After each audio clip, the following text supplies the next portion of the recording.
I-Kyphoplasty uhlelo lokuhlinzwa okuncane okungena ngeminyango emincane emhlane ukwelapha ubuhlungu obubangelwa ukuqhekeka kwemgogodla okubangelwa i-osteoporosis kumuntu osekhulile. Ngakho-ke lokhu kuphuka kwenzeka ngemva kokuhlukumezeka okungatheni ekhaya noma emsebenzini, ikakhulukazi kwasebekhulile, ikakhulukazi kwabesifazane ngemva kweminyaka engama-60.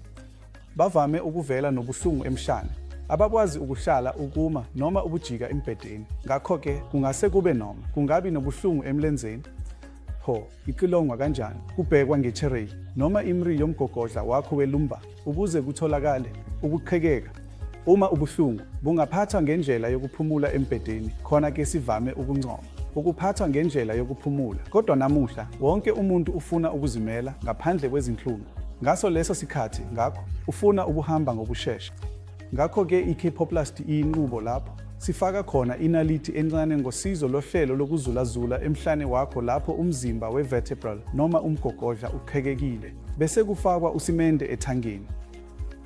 Ngakho kuyinqubo encane kakhulu, futhi ihlala imizuzu engaphansi kwengama-30, futhi ngokuvamile isiguli sihamba phakathi kwemizuzu engama-30 ngemva kwenqubo.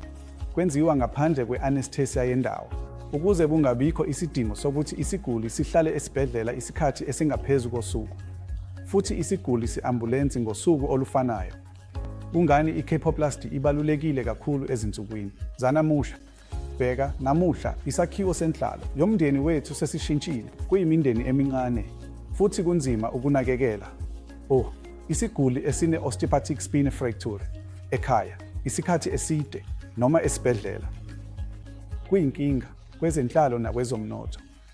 Ngakho-ke wonke umuntu ufuna ukwelashwa okusheshayo ukuze abuyele esimweni sakhe senhlalo futhi angasebenza ngokwezimali, futhi i-Kyphoplasty iyindlela enjalo.